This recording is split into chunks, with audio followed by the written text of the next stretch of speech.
Good evening दोस्तों, हमें exam पर कलम से क्रांति और आईएएस पीसीएस बाय एग्जाम पर चैनल पर आप सभी लोगों का स्वागत है।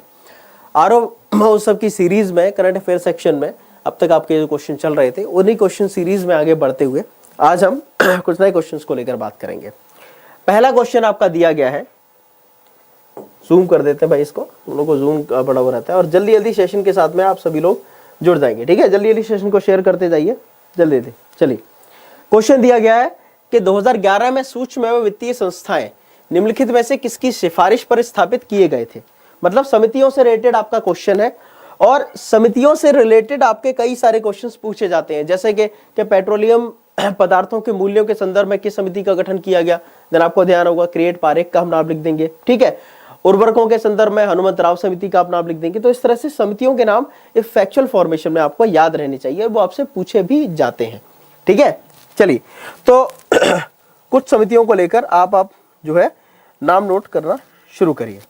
चलिए, जैसे अगर आप बात करें समितियों को लेकर तो सबसे पहले हम बात करते हैं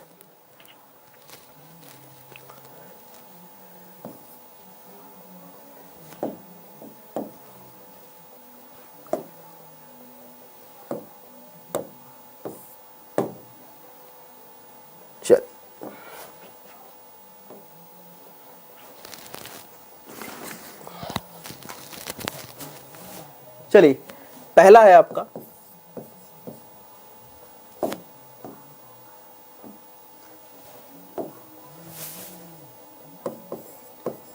स्वामीनाथन समिति।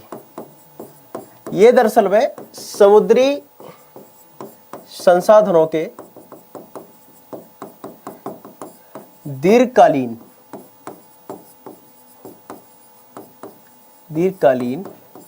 उपयोगों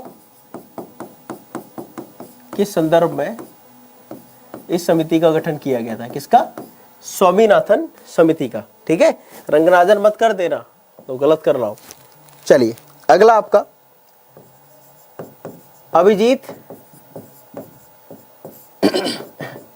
सेन समिति। ये किसको लेकर है? ये थी कृषिगत वस्तुओं के वायदा बाजार।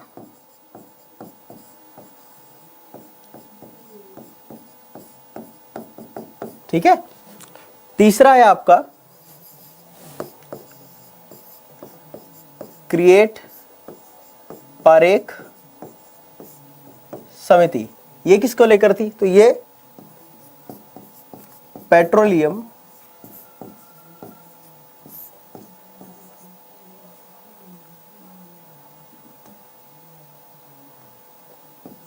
पदार्थों के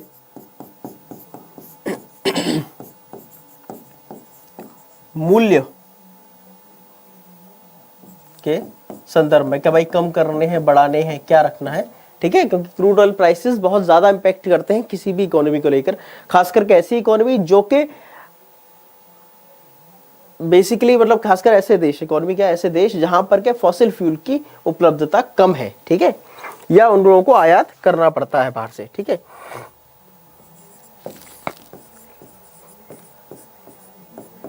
रघुराम राजन समिति। ये वित्तीय क्षेत्र के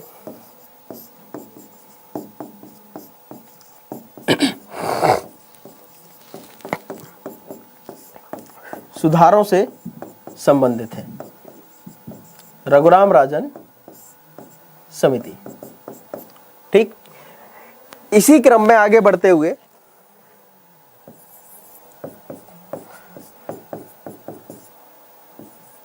नरसिंहम समिति।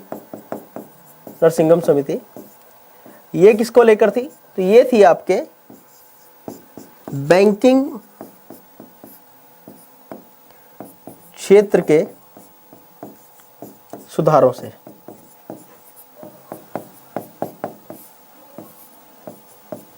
ठीक है, इसको नोट कर लीजिए, फिर इसको मिटाते हैं, फिर और समितियों को लिखते हैं। चलिए नोट करिए जल्दी।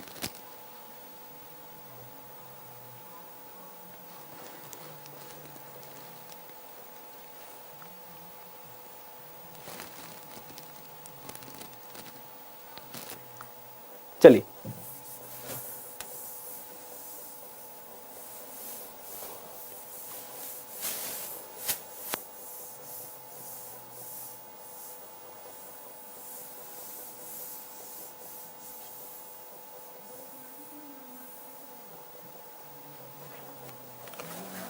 अगला है आपका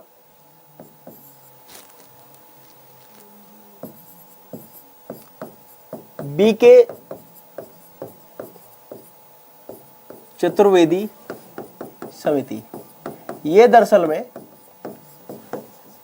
तेल कंपनियों की वित्तीय हालत, मतलब माली हालत के संदर्भ में हालत की समीक्षा हेतु, तो भाई ऑयल कंपनियां हैं, घाटे में है, फायदे में है, क्या है, क्योंकि कहीं ना कहीं उनके एक फाइनेंशियली उनकी अगर जो हेल्थ है उसका बहुत ज्यादा फर्क पड़ता है। और उस समय पर तो वाकई में पड़ता था, क्यों? क्योंकि तेल कंपनियों को सब्सिडी दी जाती थी।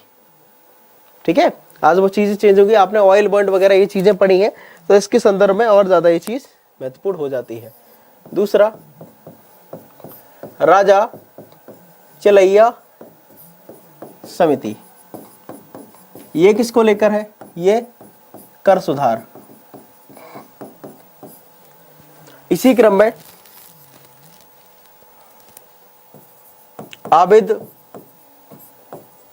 हुसैन समिति, ये लघु उद्योगों के विकास के संदर्भ में।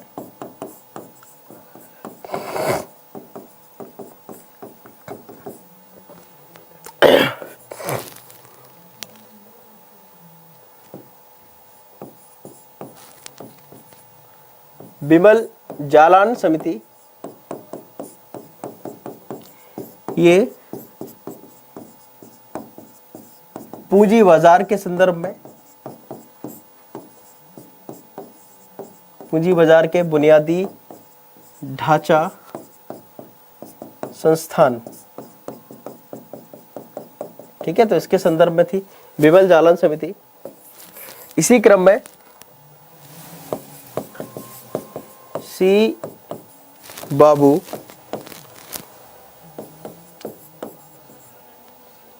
राजीव समिति, ये शिप ट्रस्ट एक्ट, इसके संदर्भ में थी। ठीक है, तो इनको नोट करिए, देन आंसर करिए। चलिए, इसको नोट करते जाइए, फिर इसका आंसर करिए।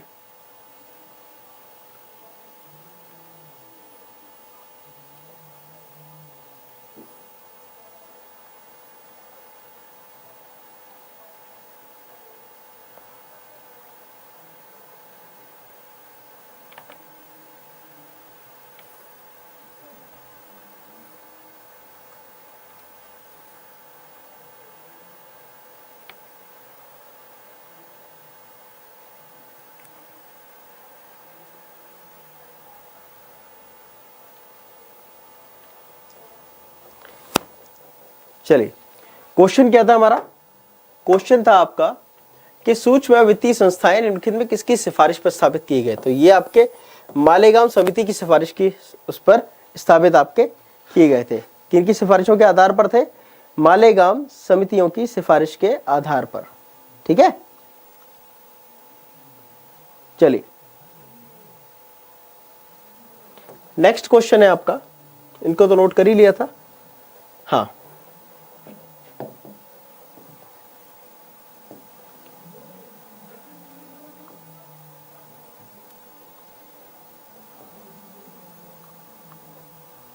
विशेष आर्थिक क्षेत्र इंडियन ग्रीन बिल्डिंग काउंसिल की green cities platinum rating for existing cities प्राप्त करने वाला प्रथम विशेष आर्थिक जोन बन गया है।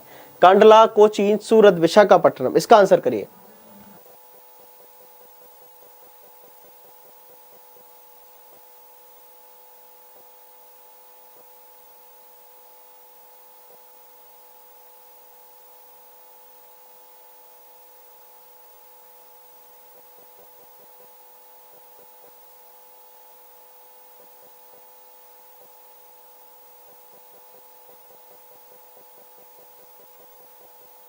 चलिए देखिए, इसका आंसर क्या होगा? इसका आंसर है आपका कांडला। क्या है, कांडला। और first export processing zone EPZ हुआ करते थे, उसके बाद में SEZ का कॉन्सेप्ट आया था। तो उसके संदर्भ में आपका क्या था, इन्हीं को लेकर आए थे। और इसी संदर्भ में अगर आप बात करें तो MSME को इसमें ऐड करने के संदर्भ में एक समिति का गठन आपका किया गया था। उसका आंसर आप मुझे करके बताइए कि MSME को SEZ में MSME प्रोत्साहन बढ़ाने के लिए किस समिति का गठन किया गया था, या किन की सिफारिशों को लेकर बात की गई थी।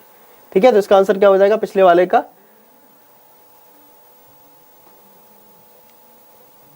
पिछले वाले का ए हो जाएगा, कांडला। सेकंड था आपका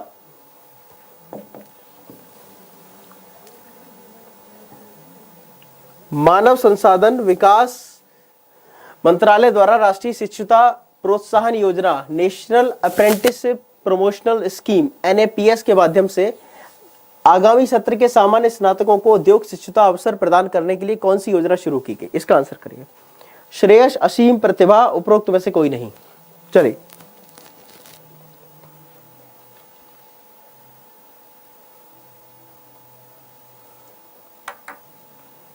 चलिए इसका आंसर करिए।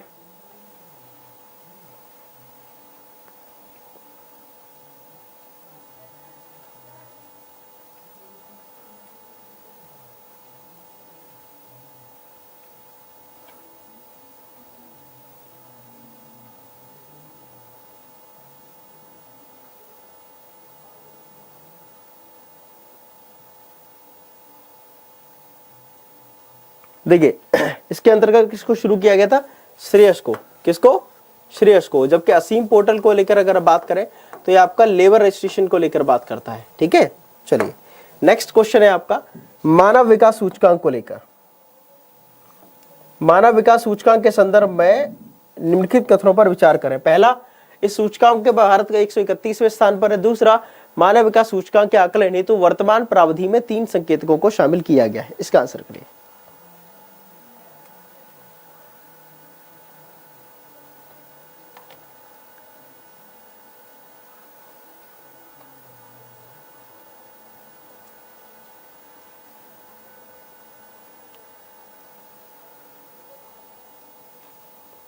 मानव विकास सूचकांक, ठीक है, यूनाइटेड नेशन डेवलपमेंट प्रोग्राम द्वारा इसको रिलीज किया जाता है। ठीक है, तो ये चीज तो आपको जाहिर सी बात है पता है। ठीक है, इसको लेकर बताइए कि भारत का इसमें कौन सा स्थान है।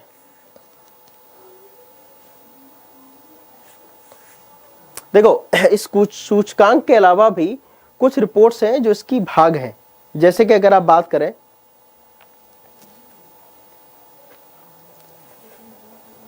असमानता समायोजित मानव विकास सूचकांक,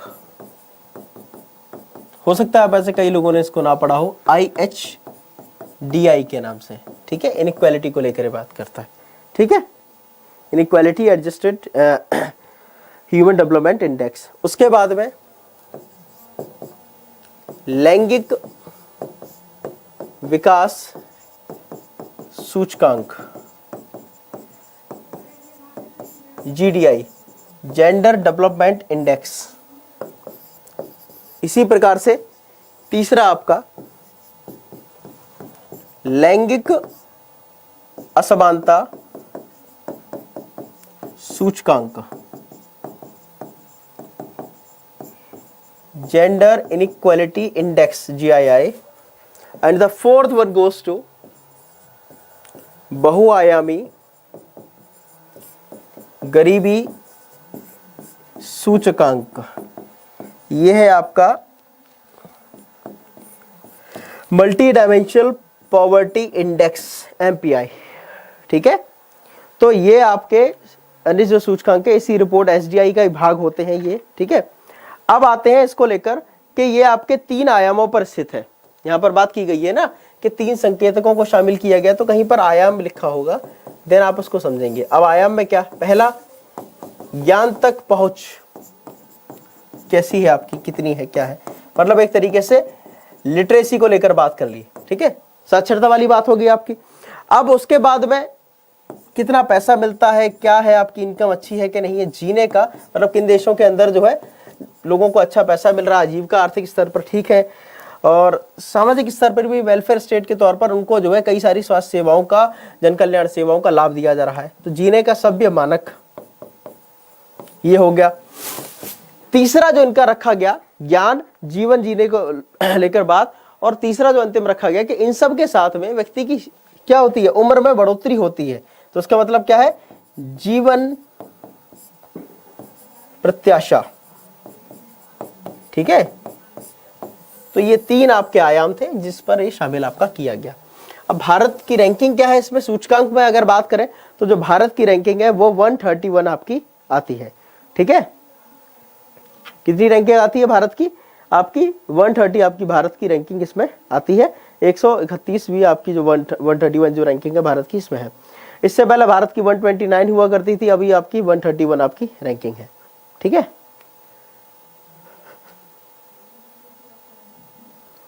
चलिए तो आंसर आपका क्या हो जाएगा, सी आपका 1 और 2 दोनों। अगला क्वेश्चन है आपका, ये थोड़ा सा इसमें डेटा चेंज हुआ है तो थोड़ा सा ध्यान रखेंगे। किस देश में प्रत्यक्ष विदेशी निवेश इक्विटी प्रभाव उच्चतम है, किस क्षेत्र में, पढ़िए इसका आंसर करिए, पढ़िए उसका आंसर करिए।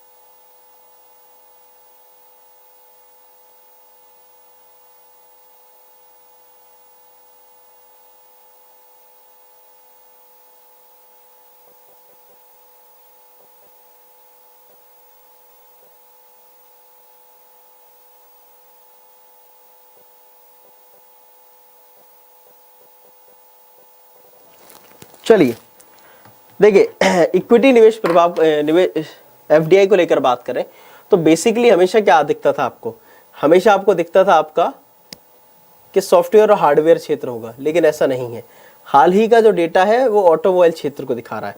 तो सी आपका क्या हो जाएगा इसका राइट आंसर, नहीं तो जाके टैली कर लीजिएगा, सी आपका राइट आंसर है। ऑटोमोबाइल क्षेत्र में अभी ज्यादा आया है। वैसे होता क्या था, हमेशा सॉफ्टवेयर इंडस्ट्री का बहुत अपडेट रहता था। ठीक है, तो जहां कहीं आप अगर प्रीवियस ईयर पढ़ रहे हो, कुछ पढ़ रहे हो, वहां पर अगर ऐसा क्वेश्चन है देन इस चीज का ध्यान रखेंगे। अगला है पीएम वाणी योजना के संदर्भ में निम्नलिखित कथनों पर विचार करें। पहला स्टेटमेंट, इसके तहत पूरे देश में वाईफाई नेटवर्क खड़ा किया जाएगा। दूसरा, इस योजना का क्रियान्वयन 4 चरणों में किया जाएगा। पीएम वाणी इसको लेकर पूछा भी गया था अभी रिसेंट में ही। ठीक है, तब भी मैंने इस क्वेश्चन को कराया हुआ था क्लास में।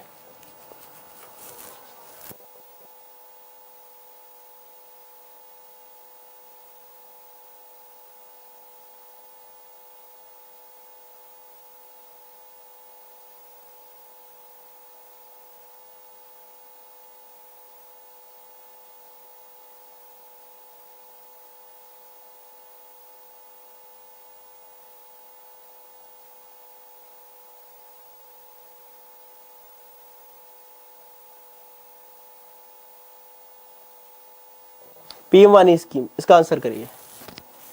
देखो पहला स्टेटमेंट कि इसके तहत पूरे देश में वाईफाई नेटवर्क खड़ा किया जाएगा, ये एग्जैक्ट सही है। ठीक है, चलिए पहला स्टेटमेंट आपका सही है। दूसरा कि इस योजना का क्रियान्वयन जो है 4 चरणों के अंतर्गत आपका किया जाएगा, तो ये भी बिल्कुल सही है। इन्होंने पब्लिक एक्सेस को लेकर, ठीक है, यूजर एक्सेस को लेकर, साथ ही साथ में पब्लिक पोर्टफोलियो, इन सब चीजों को लेकर यहाँ पर बात की गई है। तो ओवरऑल इनके अपने 4 स्टेप है पीएम वाणी स्कीम को लेकर। ठीक है, तो इसका आंसर आपका क्या हो जाएगा, आंसर हो जाएगा सी। तो ये तो बड़ा इजी था, तो इसका आंसर तो बड़ा सही किया होगा आप लोगों ने। ठीक है, पीएम वाणी स्कीम। ठीक, चलिए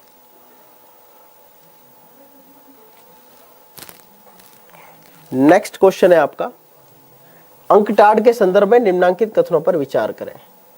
इसको पढ़िए देन इसका आंसर करिए। अंकटाड,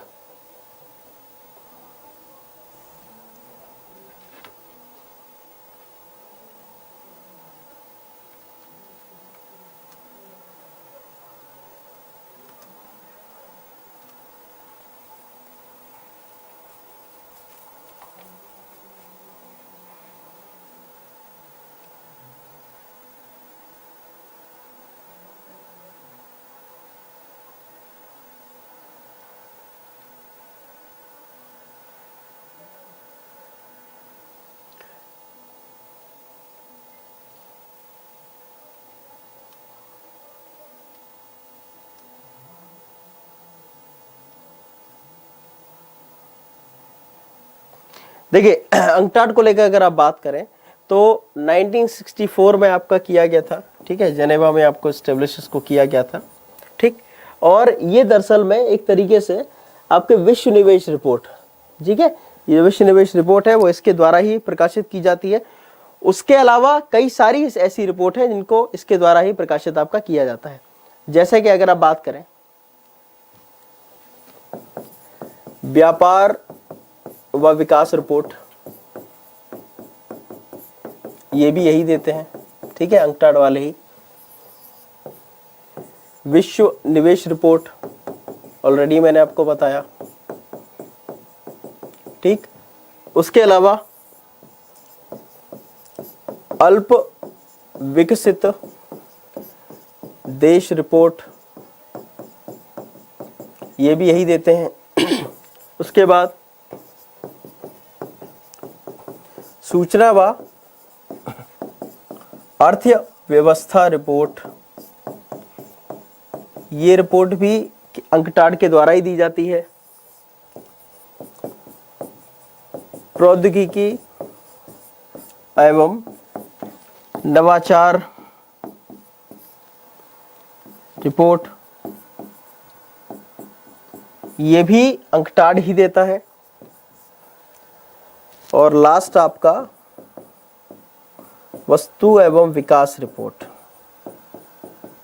ये भी जो है अंकटाड के द्वारा ही प्रकाशित आपकी की जाती है, ठीक है। कमोडिटीज एंड डेवलपमेंट रिपोर्ट, ठीक है, तो उसको ऐसे समझ लीजिए, कमोडिटीज से ज्यादा थोड़ा सा अच्छा लगेगा कि हाँ थोड़ा सा इको का टर्म्स आपका निकल कर आ गया, ठीक है। उसके अलावा आपको लग रहा होगा कि इको टर्म्स नहीं है। तो ये ओवरऑल आपकी 6 रिपोर्ट्स हैं जो अंकटाड आपका प्रकाशित करता है, ठीक है। चलिए अब आते हैं स्टेटमेंट को लेकर कि इसका जो उद्देश्य है वो क्या है। तो ये दरअसल में विकासशील देशों के लिए विकास अनुकूल एकीकरण को बढ़ावा देता है, ठीक है, तो ये सही है। अब दूसरा था कि यह संयुक्त राष्ट्र महासभा और संयुक्त राष्ट्र संघ आर्थिक एवं सामाजिक परिषद को रिपोर्ट करता है, ये भी आपका सही है। तो आंसर आपका क्या हो जाएगा, डी आपका राइट आंसर। चलिए नेक्स्ट क्वेश्चन है आपका अगला, निम्नलिखित कथनों पर विचार कर कूट की सहायता से असत्य कथन की पहचान कीजिए। असत्य पूछा है इसमें। चलिए पहला, अल सल्वाडोर बिटकॉइन को विधिमान्य मुद्रा कोष करने वाला, ठीक है, विश्व का ऐसा पहला देश है। घोषित लिख लो इसको, ठीक है, लीगल टेंडर के तौर पर घोषित करने वाला, ठीक है, लीगल टेंडर। दूसरा, बिटकॉइन ब्लॉकचेन तकनीकी पर आधारित है। इसका आंसर करिए, क्या होगा इसका आंसर।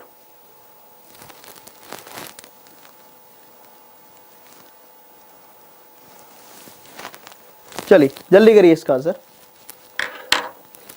क्या होगा इसका आंसर।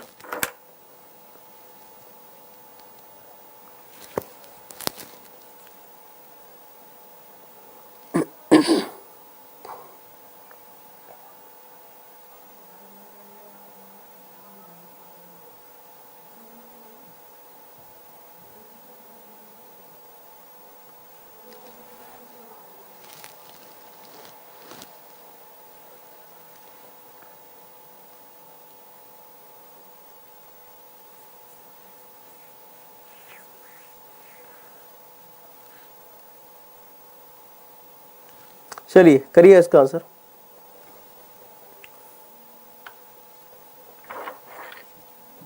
देखो इसका राइट आंसर होगा, इसमें पूछा असत्य कथन, तो अब इसमें असत्य तो कोई भी नहीं है, तो क्या होगा, ना तो एक ना ही दो, क्योंकि अल सल्वाडोर ही है इसको जो बिटकॉइन के तौर पर विद्यमान मुद्रा घोषित करने वाला विश्व का पहला देश। अल सल्वाडोर की जो इकोनॉमी है ना बेटा, वो भी बेसिकली पूरी तरह से रेमिटेंस पर ही आधारित है, दूसरे देशों से आया पैसा, मतलब कि वो एक तरीके से उनके यहाँ के लोग बाहर जाकर नौकरियां कर रहे हैं तो वहां से वो पैसा उनके पास में भेजते हैं, ठीक है। अल सल्वाडोर आपका हो गया, कई सारे ऐसे देश हैं जैसे भारत भी उनमें शामिल है। हालांकि रेमिटेंस ज्यादा आता है लेकिन हम उन्हीं पे ऊपर निर्भर नहीं है कि हमारे एनआरआई पैसा दे रहे हैं, ऐसा नहीं है, ज्यादा आता है लेकिन यहाँ पूरी निर्भरता है। अल सल्वाडोर हो गए, कई सारे कैरिबियन कंट्रीज ऐसे हैं जो रेमिटेंस पर ही बेसी चल रहे हैं, ठीक है। चलिए अगला क्वेश्चन है, वैश्विक न्यूनतम कॉर्पोरेट दर की कर की दर जो है 15% निर्धारित की गई। यह समझौता आसियान देशों के बीच सहमति से स्थापित किया गया है। इसका आंसर करिए।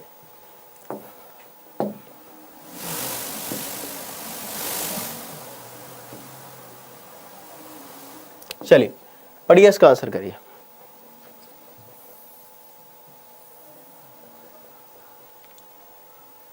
ग्लोबल मिनिमम टैक्स को लेकर बात की जा रही है। इसको लेकर प्रॉपर एक मैंने आपका एक छोटा सा शॉर्ट वीडियो का भी लिया था, ठीक है, शॉर्ट वीडियो शूट भी आपका किया था। देन इसको आपका आंसर पता होगा आपको इसका।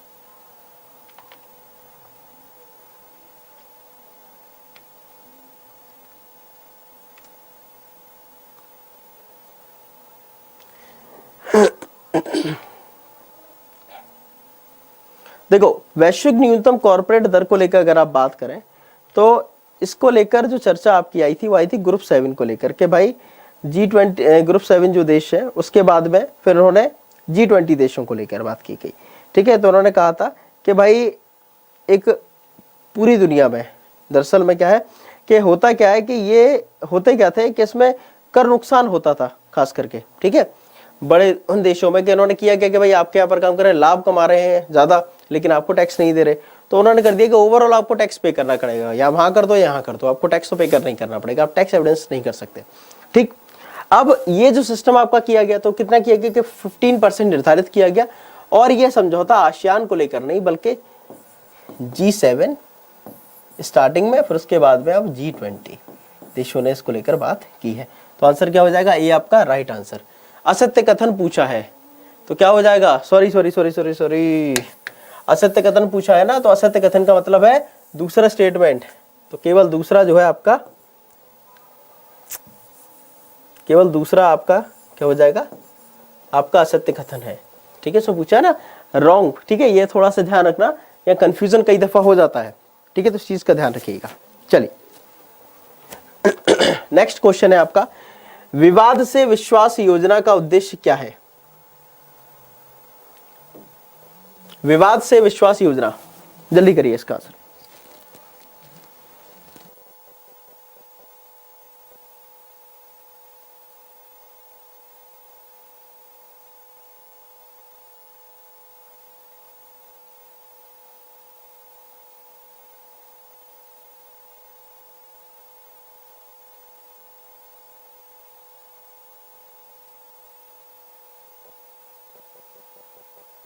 देखिए, विवाद से विश्वास योजना को लेकर अगर आप बात करें तो ये जो स्कीम थी वो है लंबित आयकर मुकदमों को कम करने को लेकर। इसके अलावा इनकम टैक्स डिपार्टमेंट कई सारी चीजें की गई शुरू, जैसे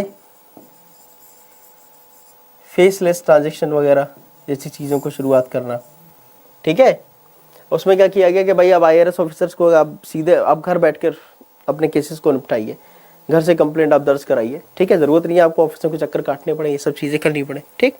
चलिए अगला क्वेश्चन है आपका, अंतिम क्वेश्चन जो है आपका वो है कि हाल ही में चर्चा का विषय बने रहे स्वामी फंड का संदर्भ निम्नलिखित में से किसके साथ है, ठीक है, इसका आंसर करिए। उसके साथ ही साथ में एक क्वेश्चन और मुझे आप करिए, ट्रेड वॉर क्या है, ठीक है, तो ये क्या है, इन दोनों क्वेश्चन का आंसर जो है मुझे आप after the class comment section में करके जरूर जाइएगा, ठीक है। तो आज की जो आपकी क्लास थी वो आपको कैसी लगी उस क्लास के बारे में जरूर बताइएगा। क्लास अगर अच्छी लगी तो उसको लाइक करिए, शेयर करिए, चैनल पर अगर आप नए आए हैं तो चैनल को सब्सक्राइब करके जाइए। साथ ही साथ में एग्जामपुर ऑफिशियल ऐप को डाउनलोड करना ना भूलें, जिससे कि आपको बाकी अलग अलग कोर्सेज, अलग अलग ब्रांचेज जो आप एक्सप्लोर कर सकते हैं, अलग अलग एग्जाम्स जो आप दे सकते हैं उनके बारे में भी आपको जानकारी उपलब्ध हो सके, ठीक है। साथ ही साथ में exampuris.com के नाम से वेबसाइट ऑलरेडी आप तैयार हो चुकी है, तो उस वेबसाइट पर विजिट करिए, आर्टिकल्स हैं उनको रीड करिए, क्योंकि ये थोड़ी रीडिंग की आदत को डेवलप कीजिए, ठीक है, इस रीडिंग की आदत को डेवलप कीजिए, बहुत अच्छी भी है, बहुत भविष्य में काम आती है, ठीक है। तो आज की आपकी जो क्लास थी इस क्लास के लिए इतना ही। क्लास अच्छी लगी है उसको क्या है फीडबैक जरूर देके जाइएगा, ठीक है। अच्छी नहीं लगी है तब भी फीडबैक दो, तब भी सुझाव आमंत्रित है, नहीं अच्छी लगी देन उसको करेंगे, सुधार लेकर आएंगे उसमें कि भाई ये चीज़ चेंजेस करनी है, ये चीज़ें ऐड करनी है, तो जो स्वागत योग्य होंगे उनको लाया जाएगा जरूर अमल में। ठीक है, तो आज की आपकी जो क्लास थी इस क्लास के लिए इतना ही, तब तक के लिए धन्यवाद, शुभ रात्रि।